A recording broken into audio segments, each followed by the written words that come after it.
یہ بزم مسالمہ شہید ثالث نور اللہ شستری رحمۃ اللہ علیہ، آپ تمامی حضرات بخوبی واقف ہیں کہ یہ بزم مسالمہ کس سلسلے سے منعقد ہوتا ہے اور ہوتا چلا آیا ہے، اور ماشاءاللہ جب تک موالیان حیدر کرار اس کائنات میں باحیات ہیں،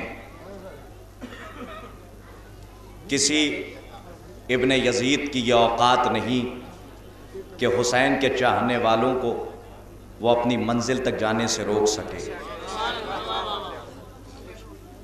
اور ماشاءاللہ میں نے پہلے بھی کہا تھا کہ قلب لشکر بڑا مضبوط ہے، گہوارہ علم میں میں نے بھی علم حاصل کیا ہے اور مجھے اطمینان بھی ہے، اور میں شکر گزار ہوں منتظمین کا کہ اتنی بابرکت جگہ پہ نوکری کا شرف مجھے حاصل ہوا، وسیلہ یہی بنے۔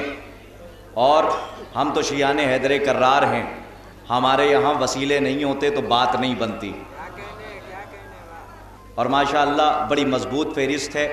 سارے شورائے کرام آپ کے سامنے ہیں، مجھے نام گنانے کی بھی ضرورت نہیں، اس لیے کہ برادر بزرگ جناب مولانا شوذب جرولی صاحب نے فرزند خطیب الایمان طاہر جرولی صاحب قبلہ خدا ان کو غریق رحمت کرے اور جوار معصومین میں جگہ عنایت فرمائے، اپنی دعاؤں کی قبولیت کے لیے ایک صلوات ضرور پڑھ دیا کریے۔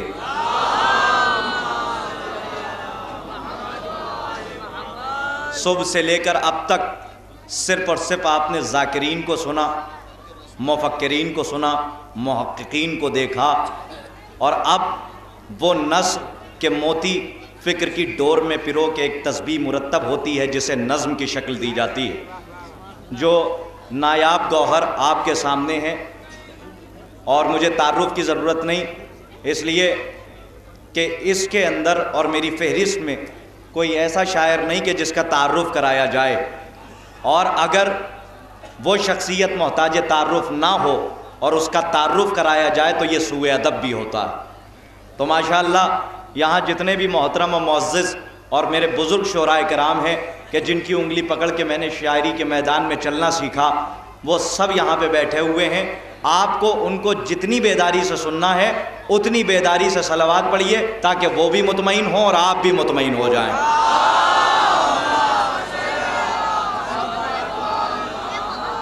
بس تھوڑی دیر آپ میرا ساتھ دے دیجئے تو ایک موقع اور ایک محل ہوتا ہے، اس موقع اور محل کی نزاکت کو دیکھ کے میں ایک نایاب موتی اپنی فہرست کا آپ کی معتبر فکر کی عدالت میں پیش کر دوں گا، لیکن صبح سے لے کر اب تک آپ نے صرف ایک ذات کا تذکرہ کیا اور سنا، اور وہ ذات ہے ذات علی ابن ابی طالب علیہ السلام۔ بس 2-3 فقرے سنیے گا، اور ماشاءاللہ ہم تو راتوں کو اس لیے جاگا کرتے ہیں تاکہ یزید کی اولادیں دیکھ لیں کہ حسین کے حر کیسے ہوتے ہیں۔ نہیں میرا جملہ پہنچنا چاہیے تاکہ تھوڑا سا آپ بیدار ہوں اور مجھے بھی مطمئن آپ کر دیجئے تاکہ آسانی سے شعراء کرام کو آپ کی عدالت میں یکے بعد دیگرے میں پیش کرتا جاؤں۔ علامہ شبلی نعمانی کی بارگاہ میں کسی نے آ کے سوال کیا کہ یہ بتائیے کہ مولائے متقیان کے بارے میں آپ کا کیا کہنا ہے؟ علامہ شبلی نعمانی نے بس یہیں سے آپ کو میرا ساتھ دینا ہے، آمادہ ہو جائیے، اور یہیں سے آپ کی ڈیوٹی شروع ہو جاتی ہے۔ تو علامہ شبلی نعمانی کے پاس آ کے کسی نے سوال کیا، دیکھ رہے ہیں ماشاءاللہ کتنی مرتب تسبیح ہے، مرحبا زندہ باد، خدا ایسے موتیوں کو اور ایسی تسبیح کو قیامت تک سلامت رکھے، اور وہ دن آئے کہ ہم ممبر پہ خود وارث ممبر کی زبانی ذکر کربلا سنیں۔ صلوات پڑھیے آپ حضرات بآواز بلند۔ اب یہاں سے میرے ساتھ ہو جائیے، بس 2 جملے سنیے گا، میں خطیب بحیثیت خطیب سن لیجئے، بحیثیت ناظم سن لیجئے، بحیثیت ذاکر سن لیجئے، بحیثیت طالب علم سن لیجئے، اور اس کے بعد ڈاکٹر صاحب کو آپ کے حوالے کر دوں۔ علامہ شبلی نعمانی سے کسی نے آ کے پوچھا کہ یہ بتائیں کہ علی کے بارے میں آپ کا کیا کہنا ہے؟ علامہ شبلی نعمانی نے کہا کہ کس علی کی بات کرتا ہے؟ وہ علی جو نون والقلم ہے، وہ علی جو دین کا عالم ہے، وہ علی جو قاطع ظلم و ستم ہے، وہ علی جو راہ حق کا قدم ہے، وہ علی جو صراط مستقیم کریم ہے، وہ علی جو قلب سلیم ہے، وہ علی جو راہ مستقیم ہے، وہ علی تو تاجدار حلطہ ہے، وہ علی جو نصیریوں کا خدا ہے، وہ علی جو شاہ لاپتہ ہے، وہ علی جو سید العرب ہے، وہ علی جو نصیریوں کا رب ہے، وہ علی جو کلیوں کی چٹک، وہ علی جو پھولوں کی مہک، وہ علی جو سبز کی لہک، وہ علی جو چڑیوں کی چہک۔ ایک مرتبہ علامہ کا جملہ سنیے گا، اور نتیجے پہ سب کو بولنا واجب ہے، اس لیے کہ وہ جگہ اور ہوتی ہیں جہاں خدا حکم دے دیتا ہے مریم یہ اس قابل نہیں کہ ان کے سامنے کلام کیا جائے، اس لیے کہ وہ معصومہ ہیں اور وہ کسی غیر معصوم سے اور کسی منافق سے کلام نہیں کر سکتی۔ یہاں تو ماشاءاللہ آپ بھی علی والے، میں بھی علی والا، یہاں پہ مریم کی سنت کو باہر رکھیے اور یہاں پہ میسم کی طرح دار پہ چل کے بولنے کے عادی ہو جائیے۔ اور آپ سنیے، علامہ قصیدہ پڑھ رہے تھے، سوالی مطمئن ہو کے سن رہا تھا، علی نون والقلم، علی دین کا عالم، علی قاطع ظلم و ستم، علی راہ حق کا قدم، علی صراط مستقیم، علی قلب سلیم، علی باد نسیم، علی صراط مستقیم، علی سید العرب، علی نصیریوں کا رب، علی کلیوں کی چٹک، علی پھولوں کی مہک۔ ایک مرتبہ علامہ کہتے ہیں، علامہ کا جملہ سنیے گا، علامہ کہتے ہیں کہ جب میری فکر کا قید خانے کا دروازہ کھول کے ایک مرتبہ فکر کا طائر فضائل علی کی ثریا پہ جا کر علی کی زیارت کرتا ہے تو ایک مرتبہ کہتا ہے علی وجہ اللہ، علی عین اللہ۔ ارے کہاں ہے میرا مجمع؟ ذرا جاگ دیا آئیے میرے ساتھ، علی وجہ اللہ، علی عین اللہ، علی عزن اللہ، علی نفس اللہ۔ ایک مرتبہ سوالی نے روک کے پوچھا کہ علامہ اتنے فضائل کا میں بیان کرتے کرتے تھک جاؤں گا، لیکن علی کے فضائل کم نہیں ہو سکتے، بس اتنا سمجھ لے کہ علی کے فضائل اتنے ہیں کہ شاید یہی وجہ تھی کہ جب امریکہ کے سائنٹسٹوں نے علی کی کتاب نہج البلاغہ کھول کے بند کر دی، کسی نے سوال کیا تو نے پوری کتاب نہ پڑھی؟ ایک مرتبہ اس نے عارفانہ نگاہ سے کہا کہ کسی نے عارف بن کے علی کی کتاب پڑھ لی، وحشی سے انسان ہو گیا، انسان سے مسلمان ہو گیا، مسلمان سے سلمان ہو گیا۔ نہ تھوڑا سا جاگ دیے میرے ساتھ تاکہ نتیجے تک پہنچاؤں۔ کوئی وحشی سے سلمان ہو گیا، کوئی وحشی سے انسان ہو گیا، انسان سے مسلمان ہو گیا، مسلمان سے سلمان ہو گیا، بیزر سے ابوذر ہو گیا۔ اور ایک ایسا بھی کوئلہ تھا، ایک ایسا بھی کوئلہ تھا کہ جو افریقہ سے آیا تھا، شہزادی کی خدمت نے اسے سونا بنا کے رکھ دیا، اسے سونا بنا کے رکھ دیا۔ اور جب شہزادی کی بارگاہ میں آئی تو ان کی زبان کہیں اور رہ گئی، ان کی زبان کے اوپر اب جو باتیں ہوتی ہیں تو قرآن کی آیتوں سے ہوتی ہیں۔ ایک مرتبہ علامہ شبلی نعمانی، قبلہ داد چاہوں گا، علامہ شبلی نعمانی نے کہا، علامہ شبلی نعمانی کا جملہ سنیے گا، وہ اس کے بعد ڈاکٹر صاحب آپ کے حوالے ہوں گے اور میں اپنی جگہ لے لوں گا۔ علامہ شبلی نعمانی نے کہا کہ سن، اگر میں بیان کرتے کرتے مر بھی جاؤں تو علی کے ایک نقطے کا بھی میں اجر ادا نہیں کر سکتا، علی کے ایک نقطے تک نہیں پہنچ سکتا۔ جملے سنیے گا، علی کے ایک نقطے تک نہیں کر۔ اچھا بات آ گئی ہے تو عرض کر دوں کہ ایسے بھی کچھ زنگ آلود فکریں ہو گئی ہماری قوم میں، خدا غارت کرے، ایک جان ہے اللہ لے لے گیا بندہ، میں کسی سے ڈرتا نہیں لیکن بولوں گا وہی جو حق ہوگا۔ آج لوگ کہنے لگے کہاں تک علی کے فضائل سنائیں گے قرطاس صاحب، ہمارے کان پک گئے علی کے فضائل سنتے سنتے۔ ارے تو نہ آئیے، کان کٹوائے آئیے، میرا مجمع میرے ساتھ دے۔ آپ کے کان پک گئے تو آپ جا کے کان کٹوا لیجئے، لیکن علی کے فضائل بیان کرنے سے غلام میثم تمار مانیں گے نہیں، زبان کٹ جائے گی تو خون کے دھارے علی علی بولیں گے، ہم کبھی رک نہیں سکتے۔ بس علامہ کا جملہ نتیجے تک پہنچیے۔ علامہ شبلی نعمانی کہتے ہیں کہ مجھ سے کیا پوچھتا ہے، جا کے تاریخ پڑھ اور دنیا کے اتہاس کو دیکھ۔ جب امریکہ کے سائنٹسٹوں نے علی کی کتاب نہج البلاغہ پڑھی تو برجستہ ایک سائنٹسٹ کہتا ہوا اٹھا کہ اس کتاب کو پڑھنے کے بعد میری ناقص فکر کی جھولی میں علی کے لیے دو ہی تصور پیدا ہوئے، یا تو کائنات یہ کہے کہ کائنات علی نے بنائی۔ مجمع تھوڑا اور ساتھ دے میرا، نہ ابھی بھی بیدار نہیں ہوئے آپ پوری طریقے سے تاکہ میں مطمئن ہو کے ڈاکٹر صاحب کو آپ کے حوالے کر دوں۔ یا تو کائنات یہ کہے، بس دوسرا جملہ آپ کو قبول کرنا ہے، یا تو کائنات یہ کہے کہ کائنات علی نے بنائی، اور اگر یہ نہیں مانتی تو یہ مان لے کہ جب کائنات بن رہی تھی علی بیٹھا دیکھ رہا تھا، یہ چاند، یہ ستارے، یہ سلسبیل۔ نہ جملہ سنیے، جملہ علامہ کہتے ہیں کہ مجھ سے کیا پوچھتا ہے، جا قبر کھود، شافعی کا شانہ ہلا کے پوچھ، مرتے مر گیا پہچان نہ سکا خدا علی ہے یا علی خدا؟ نعرہ حیدری۔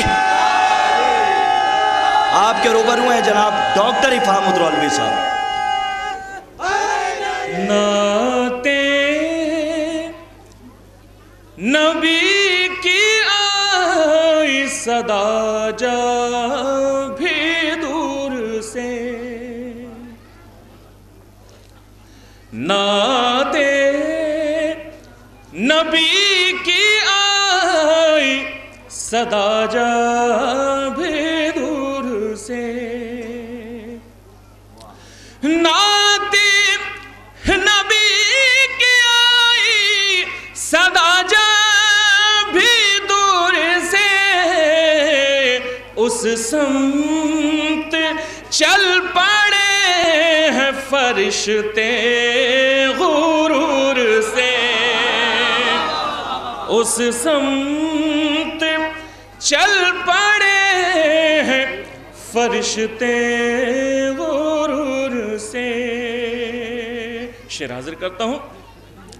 میرا رسول بارہا قوسین پر گیا،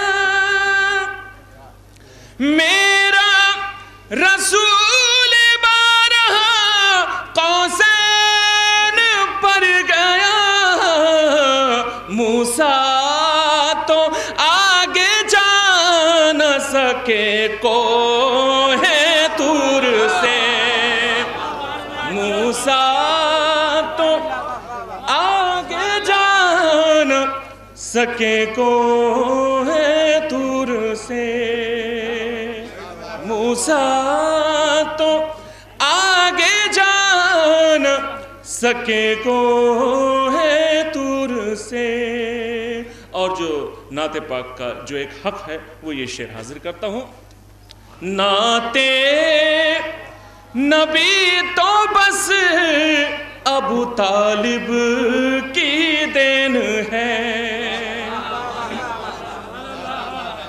نعت نبی تو بس ابو طالب کی دین ہے، ورنہ یہ نعت پاک پرے تھی شعور سے، ورنہ یہ نعت پاک پرے تھی شعور سے، ورنہ۔ نعرہ صلوات ارشاد فرمائیے۔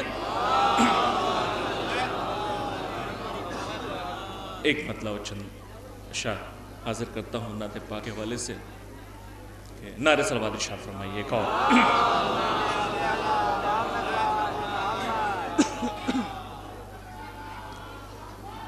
میرے رسول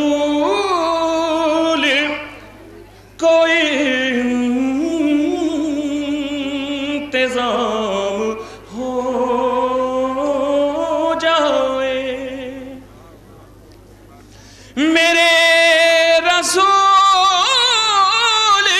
کوئی انتظام ہو جائے، تیرے حضور میں حاضر غلام ہو جائے، تیرے حضور میں حاضر غلام ہو جائے۔ یہ شعر حاضر کرتا ہوں خاص طور سے۔ میں تیرے حضور میں حاضر غلام ہو جائے، میں صبح دیکھ لوں ایک بار بس مدینے کی، میں صبح دیکھ لوں ایک بار بس مدینے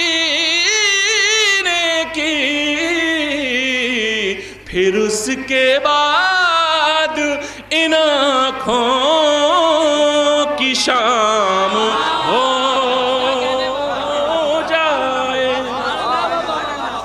پھر اس کے بعد ان آنکھوں کی شام ہو جائے۔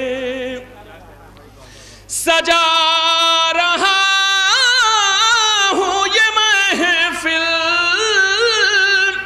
بڑی عقیدت سے، بس ایک شب میرے گھر میں قیام ہو، بس ایک شب میرے گھر میں قیام ہو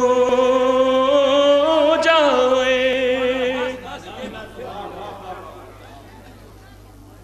میں صبح دیکھ لوں ایک بار بس مدینے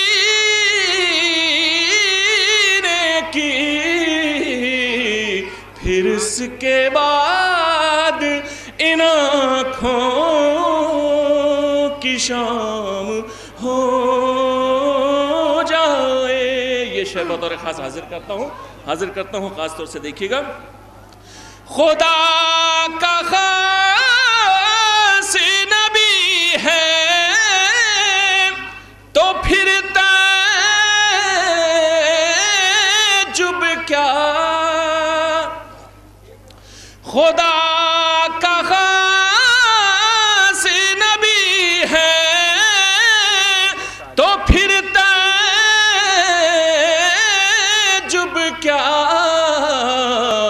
جو تیری نسل علیہ السلام ہو